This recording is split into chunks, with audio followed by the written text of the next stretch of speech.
అసలు ఈరోజు entire subject ఏంటంటే ఆంధ్రప్రదేశ్ రాష్ట్రంలో ఇటు ప్రభుత్వంలో కానీ లేదా తెలుగుదేశం పార్టీలో కానీ ఇటు వైఎస్ఆర్సీపీ పార్టీలో కానీ జనసేన పార్టీలో కానీ బీజేపీ పార్టీలో కానీ జరుగుతున్నటువంటి హాట్ టాపిక్ ఏంటి అని అంటే జగన్మోహన్ రెడ్డి గారి టాపిక్. జగన్మోహన్ రెడ్డి గారు నిన్న ఏమన్నా వల్లభనేని వంశీ కోసం జైలుకి వెళ్ళాడు, జైలు ముందు మీడియాతో మాట్లాడాడు. ఈరోజు గుంటూరు మిర్చి యార్డుకి వెళ్ళాడు, గుంటూరు మిర్చి యార్డుకి వెళ్ళి రైతుల పక్షాన మాట్లాడాడు. ఈ రెండు అంశాలు బాగా చర్చ జరుగుతున్నాయి. ఏంటి జగన్మోహన్ రెడ్డి పబ్లిక్లోకి వెళ్ళి అసలు దున్నేస్తానంటున్నాడు, బట్టలు ఓడవేస్తానంటున్నాడు, సప్త సముద్రాలు అవుతున్నా లాక్కొస్తానంటున్నాడు, కొట్టేస్తానంటున్నాడు, పొడిచేస్తానంటున్నాడు, తన్నేస్తానంటున్నాడు. వామ్మో జగన్మోహన్ రెడ్డి గారు అసలు ఏంటండి స్పీడ్ ఏంటండి, అసలు ఏంటండి మామూలుగా లేదు కదండి అన్న చర్చ కొన్ని వర్గాల్లో జరుగుతూ ఉంది. సరే, ఈ జగన్మోహన్ రెడ్డి గారు మాట్లాడిన తర్వాత తెలుగుదేశం పార్టీలో కూటమి ప్రభుత్వంలో వాళ్ళు ఇదేంటండి జగన్మోహన్ రెడ్డి గారు అప్పుడే 8 నెలలకి అట్లా వచ్చి ఇరక్కొట్టేస్తానంటున్నాడు, పొడి చేస్తానంటున్నాడు, అదేమంటే గొడ్డలడి చూపించేస్తానంటున్నాడు, ఏంటండి ఇది ఇప్పుడే 164 సీట్లు మనకుండయి, వాళ్ళకి 11 సీట్లు ఉన్నాయి, అయినా కానీ ఆయన ఏంటంటే పొడుస్తానంటున్నాడు, లేపేస్తానంటున్నాడు, తన్నేస్తానంటున్నాడు అని వీళ్ళు చర్చించుకుంటున్నారు. అసలు ఏం జరుగుతుంది అనే దాని మీద చాలా పెద్ద ఒక కన్ఫ్యూజన్ నడుస్తుంది. అంటే ఏంటి ఆయన అంత తొందరగా వచ్చేసాడు, ఏంటి ఎందుకు వచ్చాడు, ఏంటి ఇట్లా మాట్లాడుతున్నాడు, ఎందుకు కంట్రోల్ చేయట్లేదు, ఎందుకు కంట్రోల్ చేయకుండా ఎట్లా ఊరుకున్నారు, ఎంత లోపయ్యారు కదా, అసలు ఎందుకు ఊరుకోవాలి అందరినీ అని ఆయనకి ఇదిగో 400 మంది వచ్చారు, ఇక్కడ 1000 మంది వచ్చారు, ఆయన వింటున్నారు కదా, ఆయన చెప్తున్న వాయిస్ వింటున్నారు కదా అనే దాని మీద చాలా పొలిటికల్గా రాజకీయ వర్గాల్లో అధికార వర్గాల్లో చాలా సుదీర్ఘమైనటువంటి చర్చ అయితే జరుగుతుంది రాజుగారు నిన్న ఈరోజు గమనిస్తే. వంశీ గారు అంటే ఆయన ఆల్రెడీ ఓడదీశారు కదండి, వాళ్ళ పార్టీలో ఉన్న నేతలే ఓడదీశారు ఆల్రెడీ, అందరికి తెలిసిన మ్యాటర్. సరే సరే రాజుగారు ఉండండి, అప్పుడే అయిపోలేదు కదా. అంటే ట్విస్ట్లు ఒక మాజీ ముఖ్యమంత్రిగా, ఒక వైఎస్ఆర్సీపీ పార్టీ అధ్యక్షుడిగా, ఒక శాసనసభ్యుడిగా జగన్మోహన్ రెడ్డి గారికి వెళ్ళి మాట్లాడేటువంటి అధికారం ఉంది. వాళ్ళ పార్టీ నాయకులకు ఎక్కడైనా ఇబ్బంది కలిగితే, అన్యాయం జరిగితే వెళ్ళి మాట్లాడేటువంటి అధికారం ఉంది. ప్రజాస్వామ్యం కల్పించినటువంటి హక్కు. ఆ రోజు జగన్మోహన్ రెడ్డి గారు ముఖ్యమంత్రిగా ఉన్నప్పుడు ఇలాగ పోయి మాట్లాడటానికి ఎవరికి అవకాశం ఇవ్వకుండా, ఎవరైతే మాట్లాడతారో వాళ్ళందరినీ లోపల వేసి తొక్కి నారందేస్తానని చెప్పడం వల్లనే ఈరోజు ఆయన అధికారాన్ని కోల్పోయి 11 సీట్లు పరిమితం అయ్యాడు. అంతే కదా రాజుగారు. ఇక్కడ మరి ఇప్పుడు అధికారంలో ఉన్నటువంటి కూటమి ప్రభుత్వం గనక ఇతను బయటికి రాకుండా ఇంట్లోనే బంధించి అడుగులు బయటికి వేయకుండా ఉంటే అది ప్రజాస్వామ్యం కాదు. ప్రజాస్వామ్యాన్ని మనం ప్రతి ఒక్కరూ గౌరవించాల్సిందే. ప్రజాస్వామ్యాన్ని ఎవరైనా సరే దాని గౌరవం నడుచుకోవాల్సిందే. సరే, జగన్మోహన్ రెడ్డి గారు వచ్చారు, వెళ్ళారు, మాట్లాడారు, నిన్న వచ్చారు, ఈరోజు వచ్చారు, మాట్లాడారు.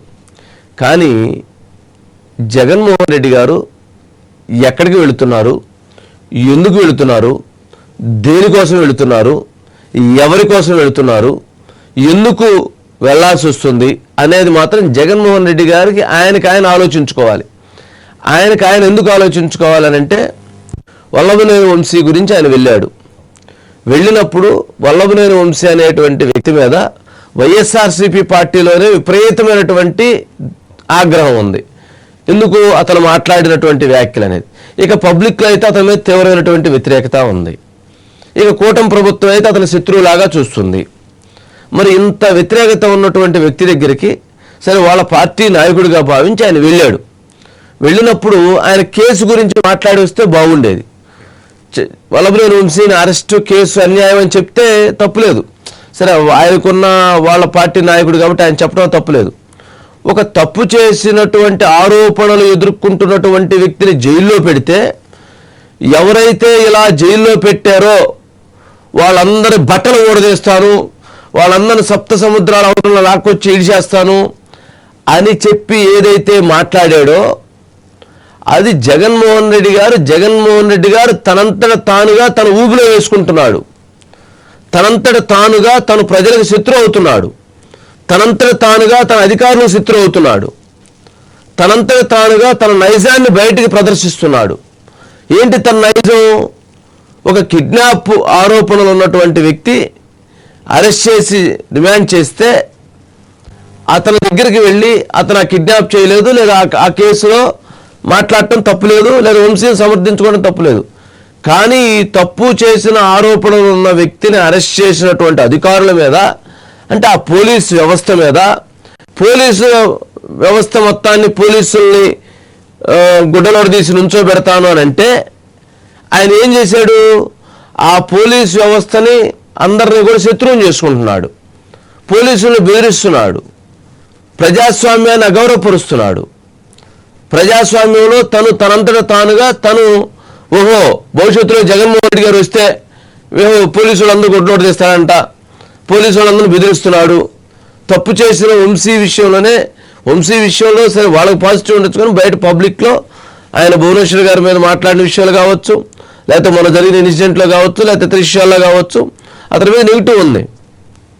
అలాంటి అన్న వ్యక్తిని ఆయన ఇంత వచ్చి సమర్థించుకొని ఈ విధంగా మాట్లాడాడు అంటే ఆయన ప్రజాక్షేత్రంలో ప్రజల పట్ల ఆయన వ్యతిరేక భావనతో ఉన్నాడు. జగన్మోహన్ రెడ్డి గారికి ఇది మంచి చేసిందో లేదో మనం చెప్పలేం, కానీ చెడైతే చేసే అవకాశం ఉంది. కొద్దిగా బూస్ట్ రావచ్చు, కొంచెం బూస్టు. ఏం బూస్ట్ అది? పార్టీలో ఉన్న క్యాడర్కి అబ్బా అసలు రేపు ఆఫీసర్ల మొత్తాన్ని గుడ్డలోడి తీసేస్తారండి జగన్మోహన్ రెడ్డి గారు అని చెప్పని. అంటే గుడ్డలోడి తీయటానికి ఏదైనా ఒక పెద్ద యూనివర్సిటీని పెట్టి గుడ్డలోడి తీయటం ఎలా అనే దాని మీద గుడ్డలోడి తీపిచ్చి యూనివర్సిటీ పెట్టి గుడ్డలోడి తీపించాలి. ఎందుకనంటే వైఎస్ఆర్సీపీ పార్టీ అధికారంలో ఉన్నప్పుడు మెంబర్ ఆఫ్ పార్లమెంట్గా ఉన్నటువంటి మాధవ్ కావచ్చు, ఎమ్మెల్సీగా ఉన్నటువంటి అనంతబాబు కావచ్చు, లేక ఇతర ఆ రోజు ఉన్నటువంటి పార్టీ నేతలు మరొక 2-3 ఉన్నట్లున్నారు. వీళ్ళందరూ కూడా అధికారంలో ఉన్నప్పుడు గుడ్డలోడు తీసి వాళ్ళు చేసినటువంటి ఒక వికృతమైనటువంటి విన్యాసాలు ఆంధ్రప్రదేశ్ రాష్ట్ర పరువుని భారతదేశ వ్యాప్తంగా మంట గలిపేసినాయి. జాతీయ మీడియాలో కావచ్చు అన్నిట్లో ఈ చర్చ జరిగి ఇదేంట్రా ఈ ప్రజాప్రతినిధులు అదేమంటే గుడ్డలోడు తీసి ఇటేంటి అసభ్యపరమైనటువంటి ఏంటిది అని చాలా నీచంగా మాట్లాడుకున్నటువంటి పరిస్థితి ఏర్పడింది. మరి అంత నిజంగా మాట్లాడుకున్నటువంటి ఆ పరిస్థితి నుంచి ఆయన ఇంకా కూడా మరలా రేపు వచ్చిన తర్వాత మేము మళ్ళీ గుడ్డలోడ చేస్తామని అంటే ఆ గుడ్డలోడ తీయటం అనే కాన్సెప్ట్ ముందు అర్జెంటుగా జగన్మోహన్ రెడ్డి గారు విరమించుకోవాలని ప్రజలందరి తరపున మన విజ్ఞప్తి. ఎందుకు అనంటే ఆ గుడ్డలను తీసే కార్యక్రమం ఏమైతే ఉందో ఇప్పటికీ ఆ ఎంపీ ఓడదీసి, ఆ ఎమ్మెల్సీ ఓడదీసి, ఇతర నేతలు ఓడదీసి రాష్ట్ర పరువుని బజార్ను పడేశారు. ఇప్పుడు మరలా ఈసారి వాళ్ళు వచ్చి మళ్ళీ వాళ్ళ బట్టలే కాకుండా ఇంకా అవతల వాళ్ళ బట్టలు కూడా ఓడదీసి మళ్ళీ వాళ్ళందరినీ కూడా బయట రోడ్డు మీద వేస్తామనేటువంటి దాని కాన్సెప్ట్ని పూర్తిగా వాళ్ళు తప్పని భావించుకొని దాన్ని వెనక్కి తీసుకొని విత్డ్రా చేసుకోవటం చాలా శ్రేయస్కరంగా రాజుగారు మీ ద్వారా వాళ్ళు తెలియజేయాలని చెప్పని నేను విజ్ఞప్తి చేస్తున్నాం. ఇది ఎందుకంటే ఈ బట్టలు తీసే కార్యక్రమం రా వ్యవహారం ఒకటి.